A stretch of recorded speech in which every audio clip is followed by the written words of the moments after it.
Continuing section 1.1, page 14. We're going to talk about variables and constants. It says here that sometimes you may not know the values of all the numbers in a formula.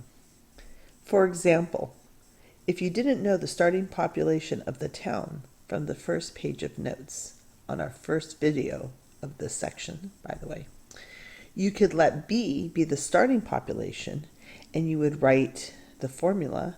If you remember, if you look back on the first video, the starting population was 2,000. So now it would be B and everything else would be the same.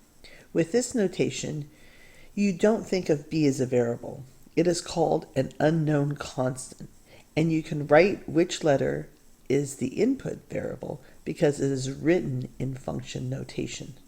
So for instance, example 2, if you have a formula that says f of w equals xw plus 2, what do you think the variable is here? It is w. W is the variable because of this notation right here. This lets you know that that is the variable that we're working with in this function, f of w. So x is just the unknown constant. I know it's x, it's usually a variable, but that's what we're only going to be considering as a variable in this problem. If they would have wrote f of x, then it would have been the other way around. So if you wanted to evaluate f of 5, you would plug it in for w and not x. So it'd be x times 5 plus 2, or I usually like to write the 5 first. Example 3. The lower the price for purchasing a song from an online music store, the more times the song is downloaded. Well, that makes sense. Let D equal R of P. Give the average number of daily downloads of a song as a function of the price of the song. So again, D is the average number of daily downloads, and P is the price of a song. So I just wrote that here. D is the average number of daily downloads. P is the price of a song. Let P naught be the price currently charged for a song in cents. What does each statement tell you about the number of downloads from the store? So we'll use that later because part A doesn't have a P naught in it.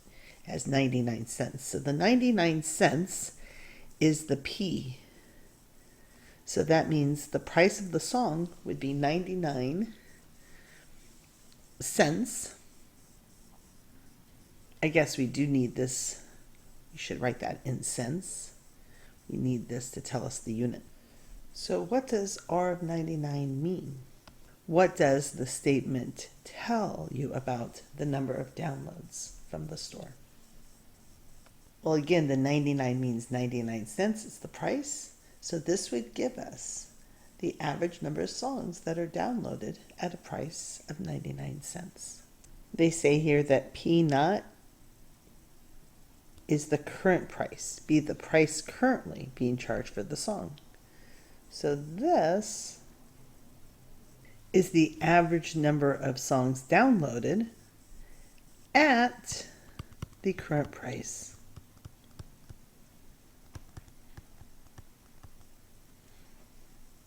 Part C, we're just subtracting 10 from the current price.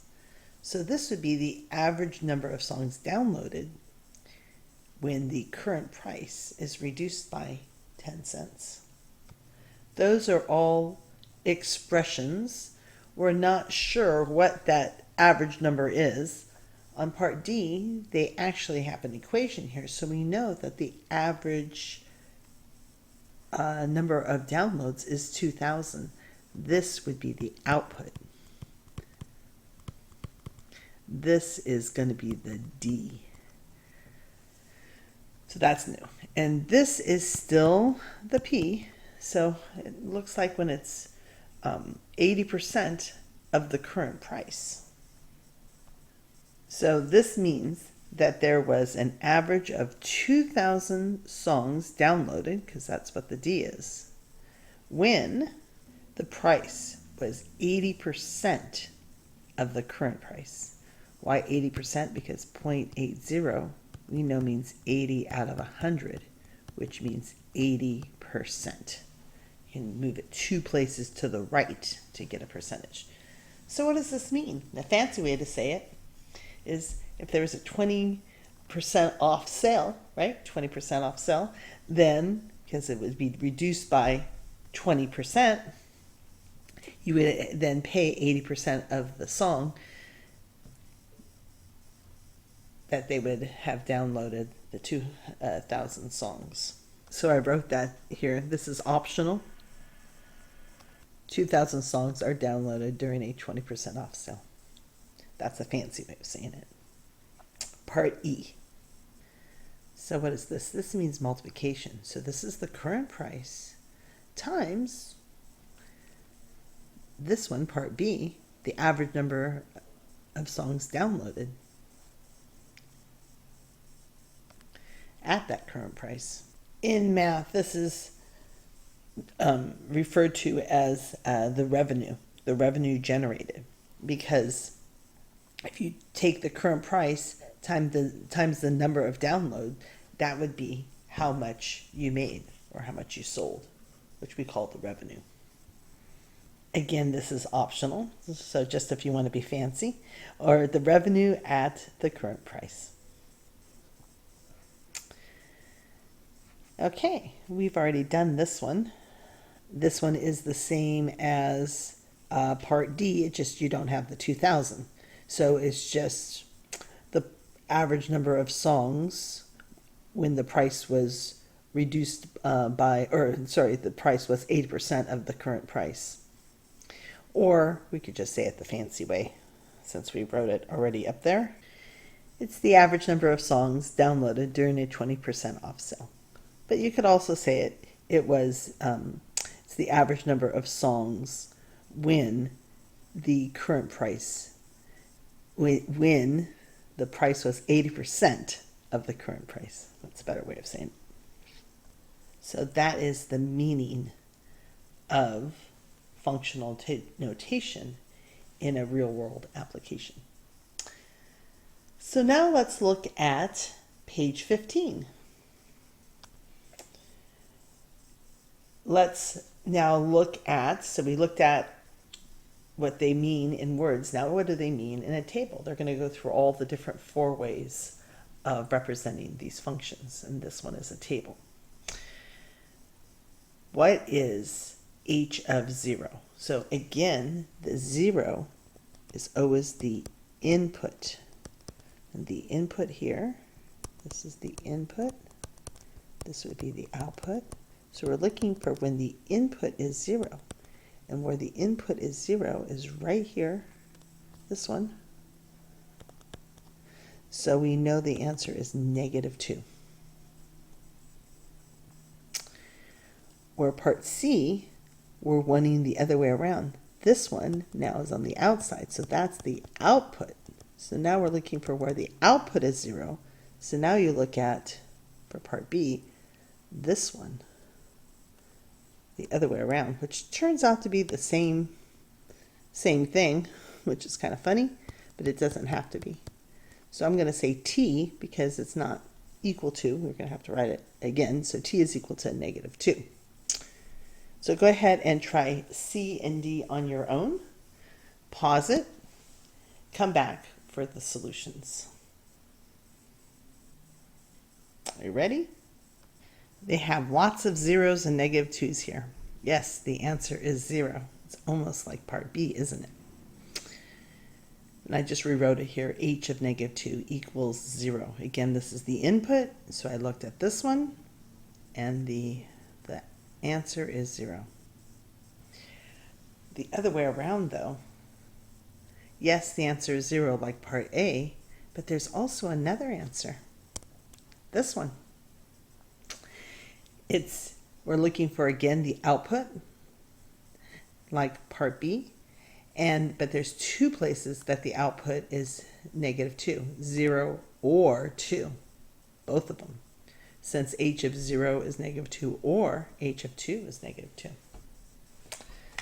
So that would be that.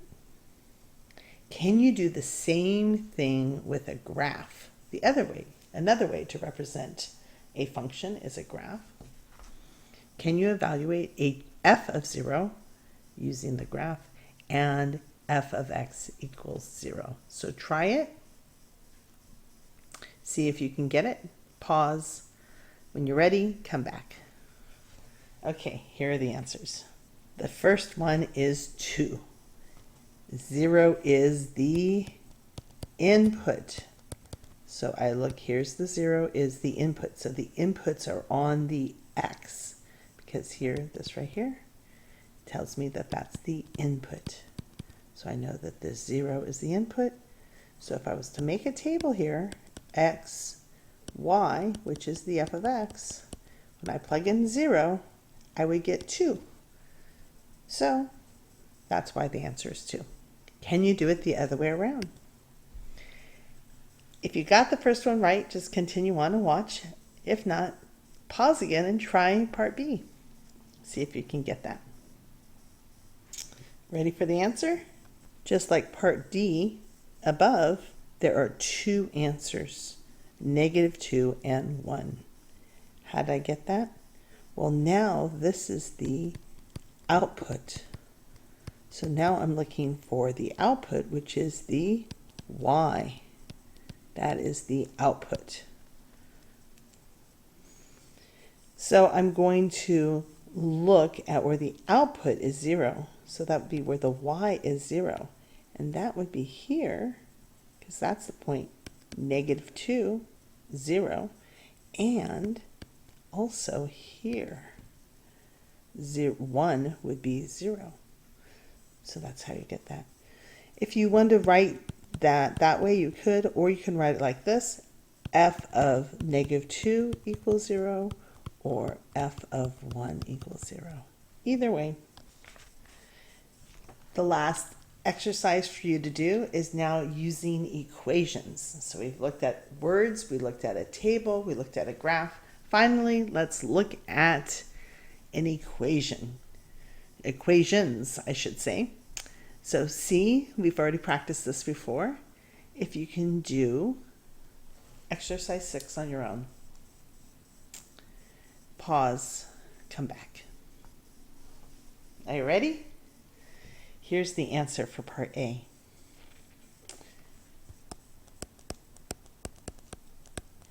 It's 64, because why? I'm going to plug in a 0 here and a 0 here, and you end up with everything being a 0 except for that 64. Now you don't have to write that. You could just write the answer, because you can visualize that one.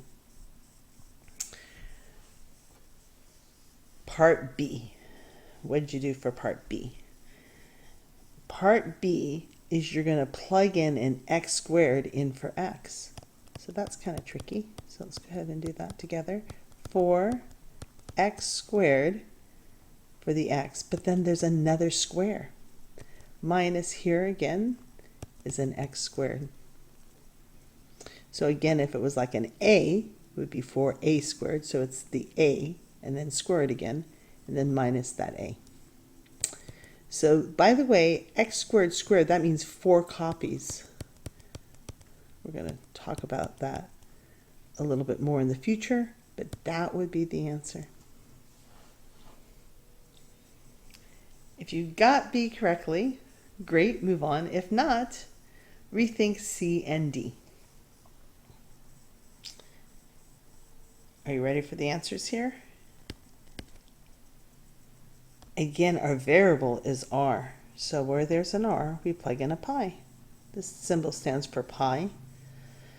It's approximately 3.14, but we're not going to use that here. We're just going to call it, might as well, pi cubed. And if you want to say 3.14 cubed, that would be fine as well. D. Now we're plugging in a 2 plus h. A little more difficult, but it's the same as part B. Instead of the x, we plug in a 2 plus h. And you can leave it like that, or you can simplify it. Here's what it looks like if you simplify.